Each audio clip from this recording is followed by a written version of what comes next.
Welcome, everyone, back to the King Ugly Crew podcast. Tonight we have myself, Case Jensen, and then we have Baron, Griffith, Jason, and Lonan all joining us tonight as well. And we're actually going to do a viewer request topic tonight. We're going to talk about some of our dream cars. I think it's going to be a pretty interesting combo. We actually had to make a kind of separate this because we all decided we couldn't pick just one car. So it's going to be dream cars tonight. Have to be. Yeah, Dane doesn't get in on it. Ha ha, he's a Glamis. Although I wouldn't mind being there either. Yeah, I talked to him today. He did have an unfortunate event this weekend. He already broke his Yamaha. Oh, what happened? I think he tore something in his drive shaft, actually. His drive shaft fell out. Drive shaft or CV shaft? Drive shaft, like the one that actually drives the front, I believe. So the one that broke last time? No, the back was broke last time, so. Crazy. Yeah, it was not a good thing. All right. Yeah, as long as he didn't break himself again, I think we're okay. Yeah. Yep, I agree. And we'll have to talk about Glamis and our other sand trips in the future here when we get him back on. So, all right, so let's break this down to the first dream car. I'm going to give it off to the oldest to start, and we'll just go from there. So it'll be, let's go Jason, Lon, Griff, Baron, and then myself. And we'll start with the first one, where we live, America. Okay, Jason, what is your favorite your dream car that was made in America? Okay, so this is a tough one. Well, not really. I know what it would be. And it's admittedly shooting a bit low because I know what I like in vehicles. And so my American dream car is actually for sale right now in Cedar City on a used car lot. And it's my dream car just because I've always wanted to drive one and see how it performs. It is a Dodge Caliber SRT4. Dude, I actually saw that the other day, and I was like, I would love to drive that car. Why? I agree. It's an all-wheel drive turbo 6-speed, and it is an upgraded version of the Neon SRT4. Instead of making, I think it was rated at 260, the Caliber is rated at 325, and it's likewise undervalued or undercut as far as how much power it actually makes.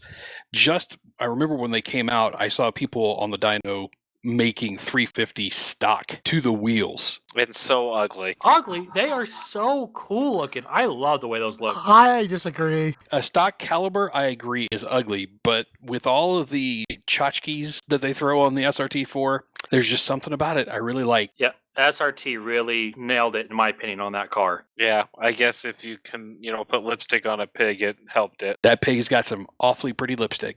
So that one's mine for American. We go next to London. Okay, so for American, I think this one doesn't have a money limit, so it's probably going to be my Duesenberg. Wow. Okay. I just love the way they look. And it's a great investment. If it wasn't that, it'd probably be a Shelby, an actual Shelby or a GT40, one of those two. How in the world did I forget that? Although I would probably pick a different Shelby than you guys would. Having owned multiple Shelby Dodges, I would pick probably Shelby GLHS. Oh no, I'm talking like I know the Cobra Chevy. The Cobra Shelby, like the real Shelby. Yeah, but one could argue that's not purely American because it is an AC. It's AC. I know it is, but that's the thing. I mean, it wasn't built here; just the body was built over in England. So, yeah, if you weren't going to go that way, you could go with the Shelby Daytona, or again the GT40. So, yes, there's 3 of them there for you, but if I had to pick one, somebody put a gun to my head, I'd Duesenberg all day long. Okay, so what year Duesenberg is that? 1936-ish. They were the J Series. They were supercharged straight 8s. If you've ever heard the saying, oh, watch out for that first step, it's a doozy. Well, that's what they're referring to, is a doozy, Duesenberg. And because it's a big one, or it's a large one, or it's the biggest one. And they are that, for sure. Oh, yeah, they're huge, and they're incredible. I mean, they were 320 horse, I think, back in 1936. Yeah, but they were running like a 7-liter engine, and they were supercharged. That's correct. You're absolutely right. But look at any other car at that time, and you will be hard-pressed to find something that was making that kind of power. I agree. And somewhat reliably. Now, the one bad thing about a Duesenberg is every one of them was coach-built, and so they're all one-offs. And so if you got an erect, They're all different. yeah, you're gonna have to find a coach builder that can refix that. Good freaking luck. So I think a doozy is a really, really cool car. I don't know if anybody else knows the Cord from that era, but Absolutely. for looks, the Cord, I'm sorry, for looks, the Cord beats the doozy all day long. I would Agreed. agree with that. But there's some doozies that have that same cord looking aspect to them. It just really depends on which one it was. But that same J series, there were just so many designs of it. But yes, so the cord was the one that was, it was more of a mass market. Not really, but I mean, they were pretty much the same for a bunch of them. And the first front-wheel drive car as well. Were they really? Yep. Wow. I have to admit, I didn't realize that. Oh, cool. All right, Griffey, go first. What's your favorite or dream car American car? I was actually going to go with a Cord, to be honest with you. I think Cord is probably one of the prettiest American cars that was ever made. And I would have to jump on board with that. It is a very beautiful car. The way they do their exhaust out of the hood is just phenomenal. I've always liked the Cord. Actually, before you guys even said anything, I was going to say the Cord. So I did change that thought of, there was something else. It was always been a Cord. Sorry, I stole your thunder. No, you're good. All right, Baroni, you're up. Oh man, I've been sitting here thinking about it the whole time. You guys are saying such good cars. I'm like, oh, what would be my favorite? I agree, Baron. I actually had to go up online and look up a few different cars. It's really hard to choose. That's why I had to name the three. Because, yeah. Sorry, Barry, go ahead. Well, I don't know. It's like your guys' cars are just so pretty, and then I'm thinking about what is the car that has the prettiest lines to me. And in all honesty, I love the way the 37 Studebaker pickups look. The way their teardrop fenders come down and roll into the running boards, and then hit the rear fender, do the same thing, and just the roof line. It looks like this hot rod just from the factory. They were such pretty trucks, is the funny part. I mean, yes, they were a car-based truck, but they were so pretty. I can understand They did have a very good design to them. Yeah, they did look good. Small. Whew. Very pretty, though. Go ahead, Case. I had one picked out and then ended up changing it because, you know what? I have to go Tucker on this. If I had to pick with no limit on price, I'd have to go Tucker just because of how limited they are. And they're just so ahead of their time when he made that car. I'm just sitting back here, Case, nodding my head, and I get that. Absolutely get that. I was just going to say, if you guys are subscribers to Motor Trend on Demand, there is an episode of Autobiography where they talk about innovations and car innovators, and they do a huge segment on Tucker that goes into even more depth than really even the movie did. So I'd highly recommend you guys watch it. It's really cool. Awesome. Yeah, I mean, why wouldn't they? I mean, talk about an innovator of his time. I mean, the seat belts, the safety glass. I mean, and yes, you're right. But there were so many different things.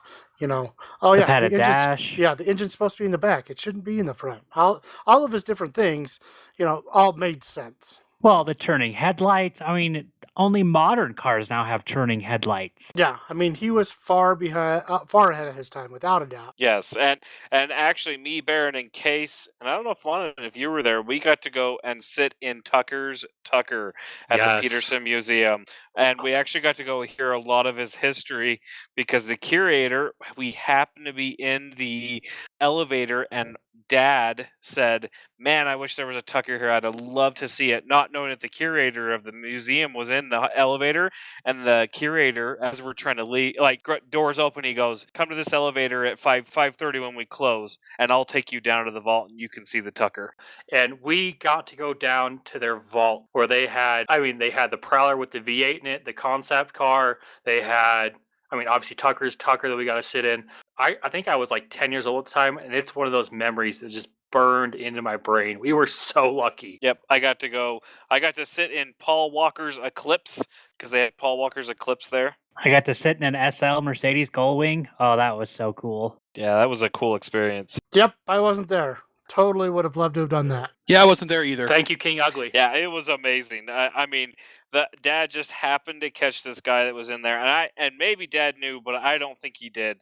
And he, truly gave us a tour of these cars and gave us the history of the Tucker and all of the cool things. The Tucker's Tucker was repainted something like 30 times because he was trying to make it look like he had more cars than he did. Yeah, it was the same car that he kept taking to all these different shows, and then so on the way between events, he would get it repainted So that it looked like he had another one. And that guy was ahead of his time, no doubt about it. All right, let's get into the next segment. All right, so I think we're going opposite order this time. I'm going to go first and then back up the line. And it's going to be muscle/sports car. Can we split those? I had actually intended to split those into two separate things. Okay, all right. I mean, what's the difference? What would you say the difference are? Muscle cars tend to be from America, and sports cars, traditional sports cars, tend not to be from America. But then you run into the debate of what's the GT40 and the Corvette. I mean, is that muscle or is that? The Corvette qualifies, I think, as a sports car, definitely. The GT40 is a race car. It's not, I don't think of it as a sports car because it was straight up a race car. But I understand what you're saying there. And there are a couple of examples of American sports cars. I think the Viper probably qualifies as a sports car. I would say that's more muscle, in my opinion. You think so? Yeah, I mean, it's a V10 monster. Okay. Yeah, okay, but then what about one of the new C8s? You know, that's sports car. No, there's no Sports question car. that's a sports car. I mean, so he's right. Viper is right there on that edge. I mean, it classifies as both, in my opinion. I would say the new Vipers are definitely sports cars, but the original Viper that came out with the target top, you couldn't close it, so it wasn't a target top. What do you call Open. that? It's just open top. Yeah, it didn't have windows or anything. Yeah. Didn't have roll-up windows, nothing. It was it was absolutely a muscle car. Sports car. I would say the RT10, which was the first one, is a muscle car, and I think the ACR was a race car. I think that's the differentiation to me. Yes. Okay, awesome. So let's do muscle car then. I'm going to do muscle. We'll start with muscle, and I'll say, I know it's probably unfair, but soon-to-be father-in-law has a pretty good collection of vehicles, and I am absolutely in love with his 67 Chevelle, I believe it is. It's a pretty car. So his is widened about 3 inches in the front and then 6 inches in the rear and dropped. It's a SEMA show quality car. I'll have to see if I can get a picture and post it on our Instagram and Facebook page because it is phenomenal. Definitely. That would absolutely be my dream car. If I could ever get that from him, I would be the happiest man alive. It is so beautiful. All right, Baroni, give me your muscle car. I'm really torn between like a 66 Chevelle but I really, really like the 65 GTOs as well. But then, oh man, it's just so hard. There's so many. I mean, it's like, and then Dad raised us to love the 70 Camaro RSSSs. If I had to choose, I guess it would probably be, I think it's a 65 GTO with the vertical headlights instead of the horizontal ones. I love that year of GTO. I think they just look so nice. I mean, and that they were like the first. I mean, other than 63 was the first year for the GTOs. They're the ones that got the whole muscle car industry going. So I mean, they have that going for them as well. They're good looking cars. I just like them because they're a little bit, those body styles in those year periods were a little bit smaller than like the 68, 69 era. And that's why I like those little older ones. They're a little bit smaller. Yeah, their proportions aren't exaggerated. I mean, they're pretty clean lines. I mean, they've still got kind of the design, not so much the design elements of the 50s, but they've still got the early 60s design elements. They've just got cleaner, prettier lines, in my opinion. I could get behind that. Absolutely, Baron. I'm right there with you. All right, Griff. So I am having a toss-up because it would be hard between a 63 Nova and a 72 split bumper Camaro, and both of them would have to be pro streeted. As they sit, they're both kind of ugly cars, but and I think I'm going to go with 72 split bumper Camaro, 71, 72, because you put a good set of wheels on them, and they are absolutely gorgeous. But so you're talking is it a 63 Nova or is it 63 Chevy 2? Chevy 2. Or Nova 1. Yeah, Chevy 2 is what I'm talking about. Not the they got called a Nova, but the Chevy 2 is what I'm talking about. And that's just because I'll agree with Case. It's the smallness of that car just looks so good. And you go put a big small block Chevy you put a small block Chevy into them and they're just too cool. Shoot, put a big block, throw a 454 in it and be nuts. Why even bother? They just 454s don't run as good as a good high revving small block would. Yep. LS. You might as well just LS it. Yep. There's a reason that my father-in-law, all he has in all his vehicles is LSs. All of them. there's a reason for that. I mean, like, there's just a much. What, he wants it to start every time? Yes. That's exactly. He wants to be able to jump in the vehicle and drive it, a couple hundred miles without having to worry about it. Understandable. All right, so I guess I'm next. And I don't know. As far as a muscle car, I mean, I think of muscle cars being late 60s, early 70s. I'm probably going to have to go with a 68, 69 Firebird. Whoa, I did not Really? expect that A one. Firebird? Man, I thought they just had too much going on. I love that look. I had the option, like me and Dad found one out in the field when I was, 16 or 17, and it still had that aluminum 6 in it, slant 6 in it, and I just never got the money to be able to go buy it. Otherwise, I would have. I agree with you, London. I think the Firebirds are a very pretty car. They are very ostentatious, but man, they are good looking. It's the chrome. That's the only issue. I couldn't agree more. They just got too much chrome. I'm not disagreeing with that. I like, because they have bulges in other places as well that the 69 Camaros didn't have and the 68 Camaros didn't have. That's what I like, those lines. I can agree with that. Like, once you get the chrome off of them, they're really good looking cars. Like, 60s Camaros look good. The problem with 60 Camaros is that everyone seems to own them. Like, you go to a car show and it is littered with 60s Camaros. Yeah, the front end looks better in my opinion. I mean, like, everything about it, it's like, to me personally, it looks like they finished that car. I like the front grille way better. There's just things about it that scream muscle car to me more than a Camaro. And it's not the same thing as everybody else has. Yep. All right, I guess it's my turn. So I'm doing the same thing. I'm waffling between a couple of them. The two that are in my mind. The first one is more regular, and that would be resto modded. This will be the surprising part. AAR CUDA. Not a Hemi CUDA. I'd want the AAR because it had a 346 pack, which is good enough, more than enough power for me, and the things handled like nobody's business because they were built for racing on road races. I love that one, but we're talking dream cars here. And my dream car in the muscle segment would be one specific car, and it is the 1974 Ford Falcon XB, owned by Eric Bana, featured in the movie Love the Beast. If you haven't seen it, Eric Bana is an actor from Australia. He did the Tasmanian Rally in it and crashed it into a tree, and then rebuilt it all again, only to do the same thing, and then rebuilt it again. But it is built for road racing, and it is really cool. And that's an American car, not a Australian car? Nope, that's an Australian car. Well, that doesn't count. Why not? You said muscle car. Didn't say anything about Didn't say American muscle car. All right. Why? Would you go Holden then? No, I'd still stick with Firebird. I don't think any of those Holdens back then looked good. Let's pour one out for Holden because they're no longer alive. But I will never, ever forget the first time I saw a Holden Monaro on Top Gear and how much fun they were having drifting the heck out of it. Are you talking like the one they used to base the GTO on? Yep. Yeah, that thing was, I saw that before they brought the GTO out, and I saw it and I was like, oh, geez, I'd love one of those. I think they look way better than the GTOs do. Absolutely. Oh, without a doubt. And just like the Commodores look a whole lot better than the G8 did. Oh, without a doubt. Oh, my goodness. Yeah, the Commodores, those things are just sexy. Like that, and I want a freaking Ute. That's what I want. Yes. There's actually a G8 that someone converted to the Commodore that's just around the corner from me. Yeah, they actually have to take everything. They take a G8 and they change it. And gosh, I was looking into it.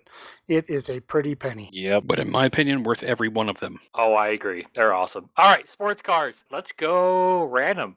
Griff, give me your dream sports car. 63 split window Corvette. Beautiful. One of my favorites. What are we calling a sports car? Yeah, I mean, I guess it depends on what you consider a sports car. Because, like, are we talking like Ferrari type of territory? It could be. It's up to you. I think that's supercar.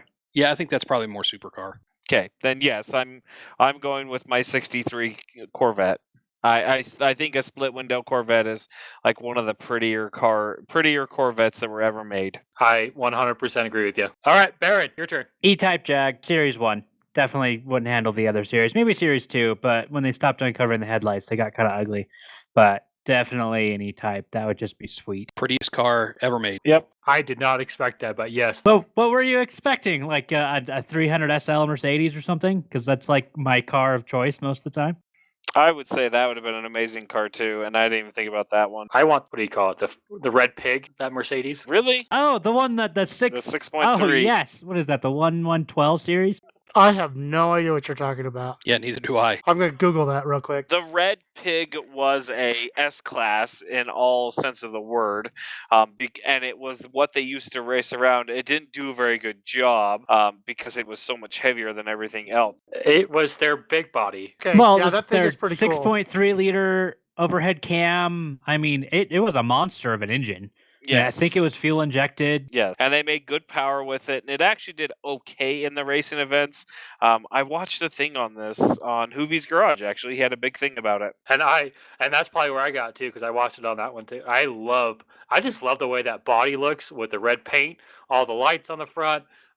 I would say, yeah, that's definitely my sports car of choice. That's what I want to do to my 250C. I would love that. That is pretty cool. I'll give you, but that rear tire is ginormous. It's just cool looking. I love that thing. All right, London, what's your sports car? Okay, so it's probably like 02 Skyline. Really? Ooh. Yeah, like I mean, as far as a sports car is concerned, it's new enough. It would be fun. It's all-wheel drive. It's twin turbo. I mean, it just screams fun to me. I mean, I haven't ever driven one. So that's the R34, not the new R35, right? Absolutely. I'm not talking freaking GTR. Blech. R35 is not a Skyline. It is period. not. No. It is just a GTR, not a Skyline. Correct. Right. Because they switched a whole motor configuration in the R35, correct? Mm-hmm. Yes, they switched everything. The whole car was basically the only thing that made it the same was the name and all-wheel drive. Besides that, they took away all the good looks of the R34. Well, all the Skylines before that. Yeah, and it was an inline six twin turbo. Now it's a V6 twin turbo. I mean, like, don't get me wrong, it's a great motor, but I mean. Yeah, they went from an RB to a VQ. Yep. All right, I think Jason's last. I'm the one who suggested this category, and I'm having the hardest time figuring out which one. Okay. I think if we're talking absolute dream car, this is a dream. It would be an RB26 swap 260Z. Okay, that would be sick. Heck yeah, that's awesome. But why not? Why an RB26? I love that engine. Okay, just ask. I follow this guy on YouTube that he did a V10 swap from a BMW into a 280, I believe. B is for build. Yep, it is amazing what he did with that thing. What, he put what in there? He didn't put it in there. He took the body panels off the Z and put them onto the chassis of an M5 or M6. No, he built the entire frame and everything. Oh, he did a tube chassis. I totally forgot. Then just put the shell of the 280 on there. And so it's the motor from the M5, like 2008 M5. The one that. Yes, the one we got to drive. Another one I've done to 155 miles an hour in. Yep, me too. When I was 16 years old, Dad said, "Hey, punch it." So I did. Yeah, I did it Weak. on the way out to from Vegas. No, from Pahrump to Vegas. So that stretch of 160. Only 155. That's all I would do. It'd cut out. 155 slow. Yeah, well, when you're on a Busa and you can do more than that, then you can do more than that. Yeah, just a number. Okay, Case, what's next? All right, so we're on to the last two categories for our Dream Car Bonanza. Asian vehicles, and this can be obviously anywhere from Asia. Let's go oldest to youngest again. Jason, start us off. Gosh, there are so many. I remember the first time I played Gran Turismo and was introduced to a world of Japanese cars that I'd never heard or seen. So true. Gosh, me too. And I was like, well, that's where I came in contact with my first Silvia and my first, R34 Skyline. The Evo. Yeah, the Evo, which I love the older Evos way more than the newer ones. Even though we got the newer ones, there's something about the mystique of the Tommy Mäkinen edition, which I think was an Evo 6. So yeah, back when they were actually winning rallies as opposed to what they were doing later on. I think I'm going to have to pick an oddball because that's just what I do. I would love a Nissan Stagia wagon. Oh, yeah. 200 gentleman's agreement rated at 276 horsepower, had an RB26 in it, if I remember correctly. Yeah, all-wheel drive as well. They were just figuring the Skyline, the R34, but in a wagon. It was a Skyline that was a wagon, and I have always thought they were cool because it's kind of a sleeper. If you don't know what it is, you would have no idea until it blew your doors off. And it's a wagon, and I adore wagons. So that would be mine. I had to say, I just looked up a picture. This thing looks really sick. Just awesome. Yeah, they are really freaking cool. So I'm going to try to put most of these cars up on our Instagram and Facebook.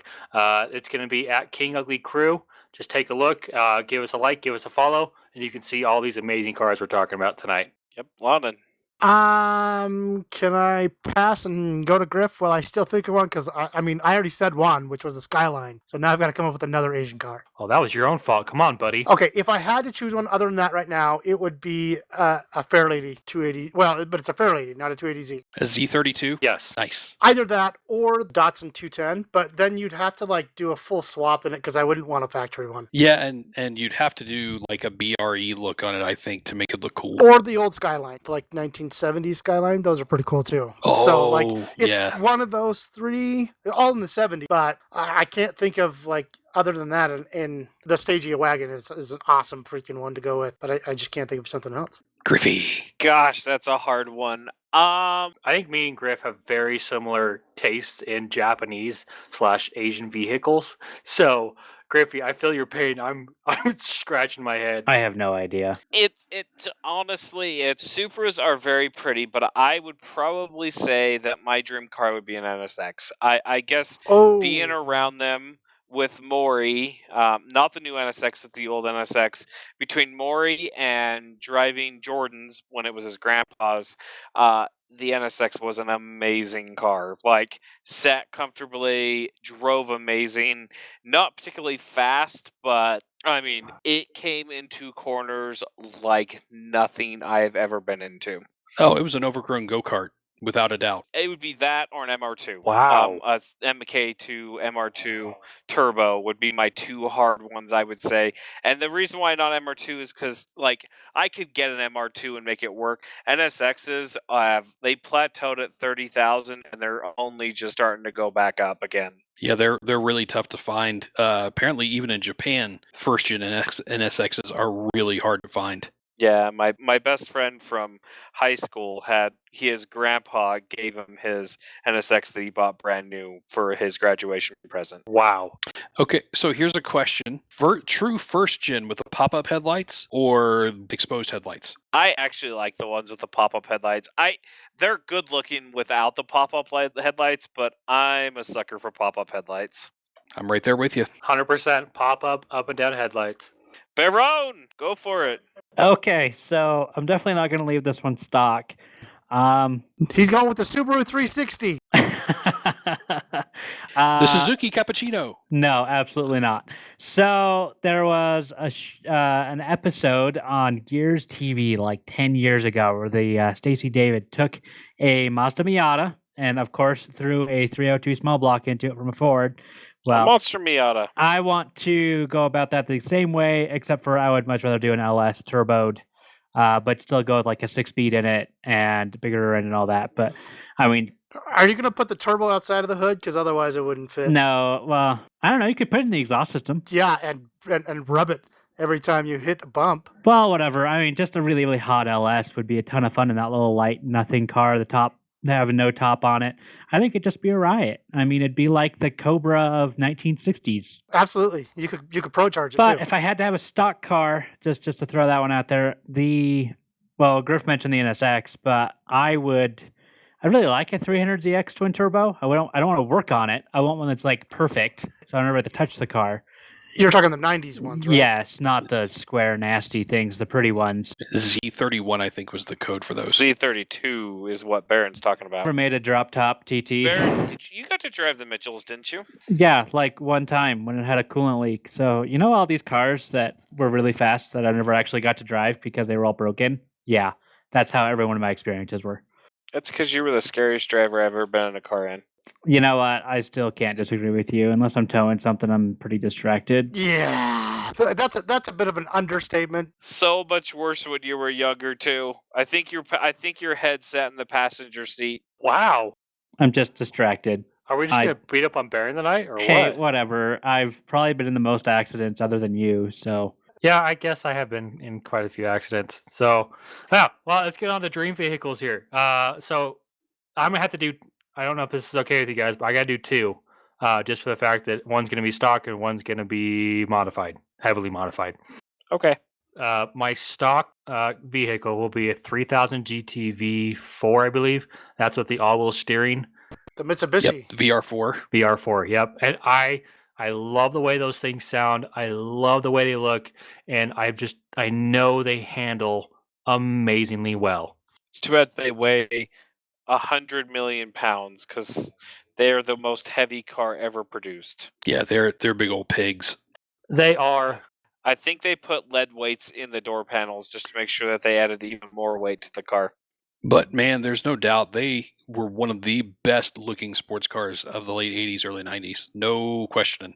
I just follow Tavares on YouTube, and he has one that he has had forever, and it is the prettiest one I've ever seen. I know he's done quite a few different things to his, but I just love the way it looks. He did all the right things to it, unlike with his Lexus. But yes, he had to learn. He was 19. We were all 19 once. Right. Yep. And then my heavily modified one, this one's going to come out from another YouTube channel I follow.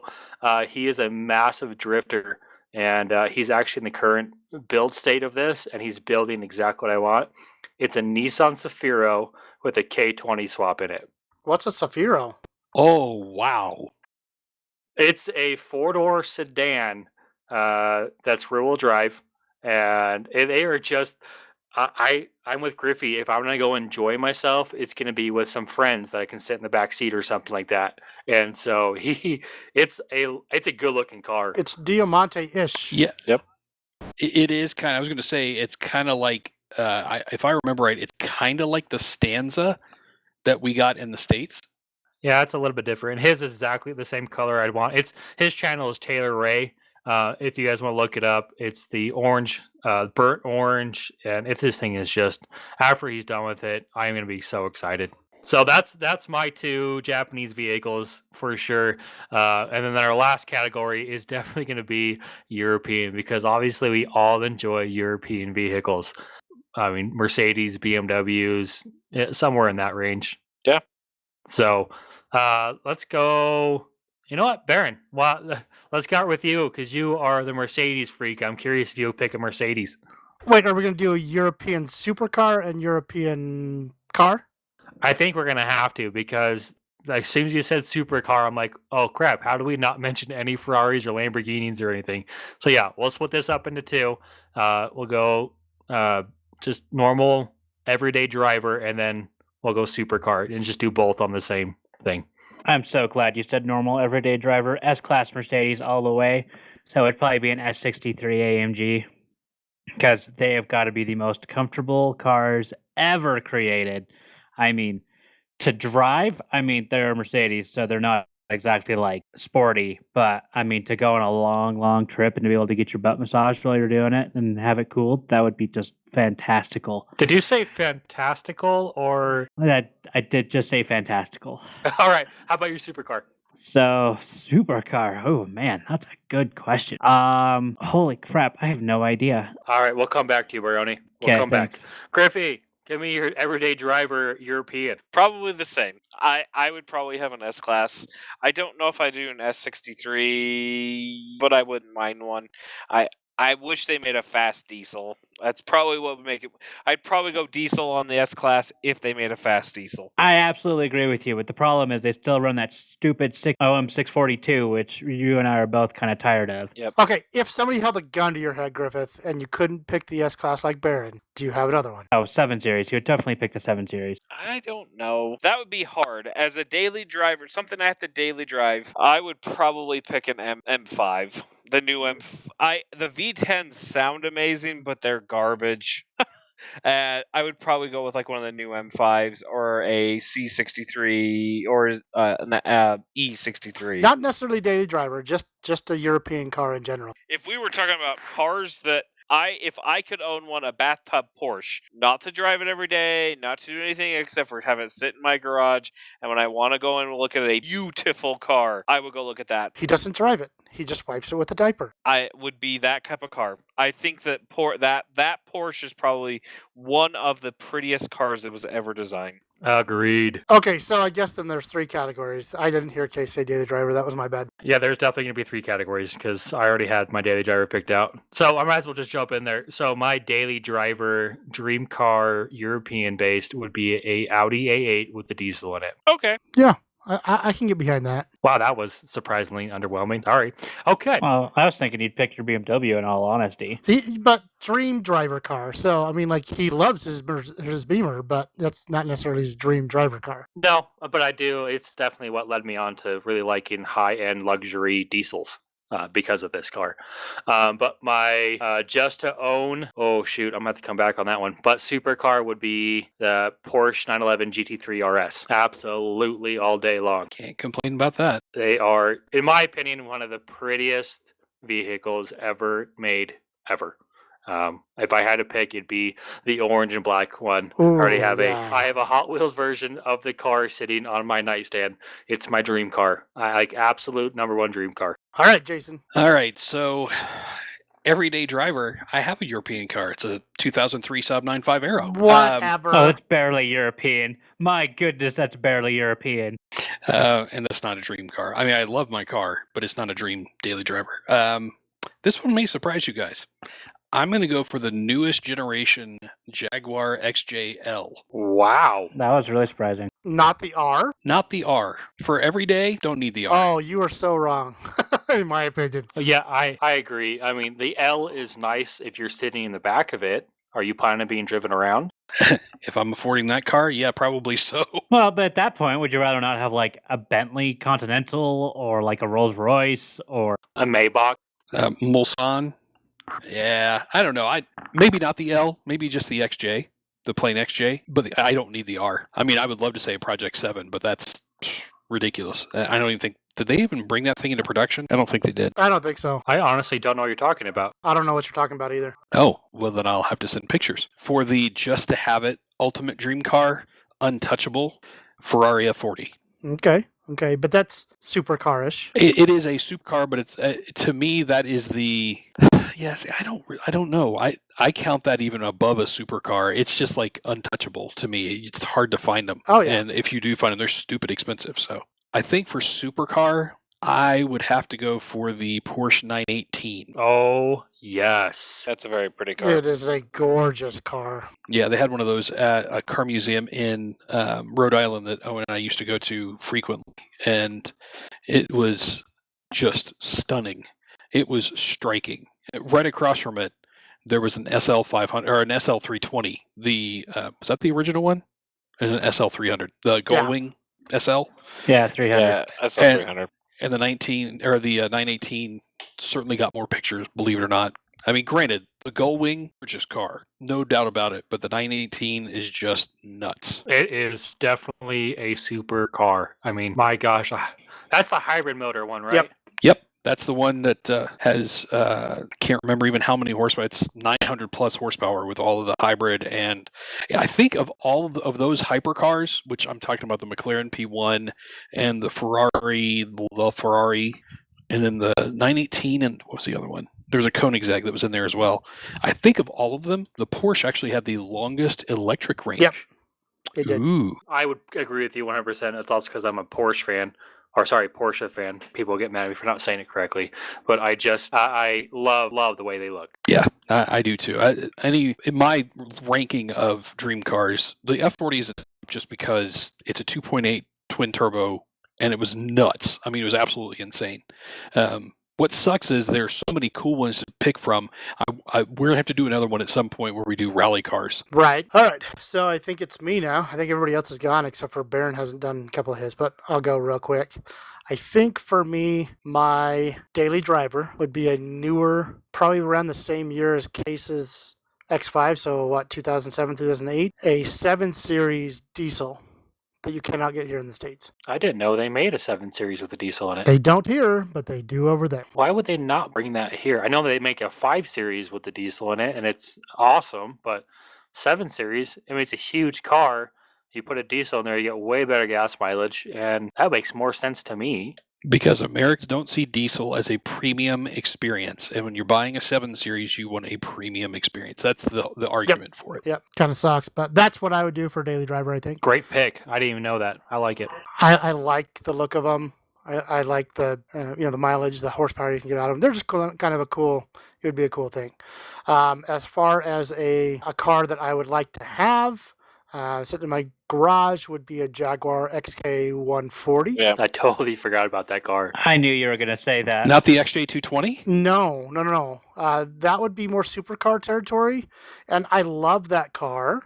It's actually one of the toss-ups I've been wondering on European supercar. But if I'm going to go supercar now, it would be a McLaren F1, where you sat in the middle of the car. So it was a 3-seat car. You had you in the center and 2 people back behind you. And $5 million plus to buy one now. That's a reason they're called dream cars. I know, but they are sick, just freaking sick. And as far as prettiness, I still today think they're one of the prettiest supercars out there. I mean, for being in the 90s and looking the way they did compared to what everybody else was doing, I mean, other than the Jaguar or XJ220, it's right up there, same era. And both of those 2 cars, I mean, you could put those in the mix today and put a newer set of style wheels or something on them, and they would still fly. Yeah, absolutely. The XJ220, the worst thing about it was those horrible wheels they put on it. If they put something even decently sporty on it, it would have looked so much better. And that's a beautiful car. They did those wheels because those wheels made it so they could hit the top mile an hour that they were able to. Yeah, and they still didn't hit 220. Hey, performance is beauty. Yep. But beauty is beauty too. So, Yep. I didn't get to mention my just to have car. I've been thinking about it. It nailed down. It's definitely a 2002 BMW. Not the year, but the actual make, the 2002. Would you do a 2002 turbo or just a 2002? No, 2002 turbo. I just like the way they look. Yeah, they're definitely cool looking. All right, Baron, go ahead. Give us your, I think it's supercar and what else? Okay, so supercar is the Mercedes AMG. What is it? CLK GTR. Oh, nice pick. Very pretty. That one's a cool one. I had that in a diecast. Yeah, I think that's where I remember first seeing it. I just loved the way that thing looked because it still looks like a 90s Mercedes with that front end on it, but it just looked cool. I remember playing Need for Speed with that car, Baron. Do you remember that? I know. That was like my favorite car to pick when we were doing Need for Speed, trying to get it to fly. Oh, that was good times. Oh, that was. Hot Pursuit was a good time. Yeah, unfortunately, they got it to fly at Le Mans. Oh, that's a bad day. Yeah, I don't know if you guys knew that, but that was one of the 2 Mercedes that flew at Le Mans. The other one was a Sauber C9 that was really a Mercedes, just badged as a Sauber. But the CLK GTR, when it went flying, that's when they had to reduce the height of the bumps on the Mulsanne Straight. Wow, I did not know that. And then probably my one just to have sitting in the garage would probably be a 300 SL Gullwing. Okay. Just because they're pretty. Winner. I mean, Hey, it's just one of those cars that you just, if you can, why not? Let's have it. no, I find funny is none of us mentioned a Ferrari or a Lamborghini or It's because we've driven them. I did an F40. I was going to do an F50, but you were starting on a daily. I still think an F50 is one of the prettiest Ferraris. I know Jason disagrees, but I think that it's got beautiful lines. That was one of the cars I had hanging up in my bedroom when I was a kid. And I think the difference is I'm a child of the 80s, let's be honest, and I like squarish, boxier bodies. And the F40 is definitely a boxy body compared to the F50. The F50 is very pretty. Yeah, and I think the opposite. Like, I look at an F40 and go, how does people think that's a pretty car? Because back when it was designed, it was gorgeous. I mean, that's what it comes down to. You look at that versus the Countach. And I mean, I've seen the Countach in person, and they just are they look like a fighter jet, which is kind of cool, but not for a supercar. Yeah, I think the appealing thing about the F40 is the simplicity in design. It's a very simple design. And what I find funny is that I love a 455 Ferrari. Like, I think that's one of the prettier Ferraris out there, too. I think the reason we didn't do Ferrari, though, I mean, like, it wasn't one of our... I mean, they're great cars, don't get me wrong. They're just not my favorite. I've driven a Ferrari. I've driven the Lamborghini. I thought I was going to like the Ferrari better. No, the Lamborghini Huracan was a way better... Not way better, but it was way more fun to drive. It was a driver's vehicle. And I've got to drive a couple of Ferraris, the Ferrari newer Californias and the F430 I got to drive, and both of which they're very fun to drive, but not comfortable for someone that's 6'4". No, like period. me and Dane both, when we got into the Ferrari, when we went to go drive it, we both tried putting the seat back and it wouldn't go back any further. That was one of the things that was also nice about the Huracan is that the seat did go back further. I mean, like you could get it. It's set up for somebody that's bigger. I think it's awesome. I agree. So I'm going to add one that is a non-production vehicle, just because I can. because I'm the oldest. And it ties into my love of F1. But I would love to have a Renault Espace F1. If you don't know what that was, it was a concept vehicle where they literally took the F1 drivetrain out of one of their Renault F1 cars back in the 80s and stuck the Espace minivan body on top of it. It was insane. That sounds awesome. Cool. Yeah, we'll definitely put that one on our Instagram for sure. That's cool sounding. Yeah, well, if you're going to go there, then, I mean, I kind of have to add one real quick that I would love, which would be the Audi R10 TDI. Yes. Oh, heck yeah, that would be so That nice. thing would be sick. Just, I mean, it dominated when it first came out. What about a Juke with the GTR body underneath it? Yes, I like that one too a lot. What? Yeah, it's the Juke GTR. It just looks cool. All right. Well, I think we need to wrap this up. This is probably going to be our longest podcast we've had yet. And that's saying something. Yeah, no doubt. So this is, it was great. We love the feedback. We love people telling us what they want to listen to. And anybody else got anything else to say or add? Shoot us an email if you have any other suggestions, or reach out to us personally. Our email address is kinguglycrew@gmail.com, and we're more than happy to talk about whatever you guys want to hear. And again, thanks to Ethan for the topic for tonight. And besides that, just stay ugly.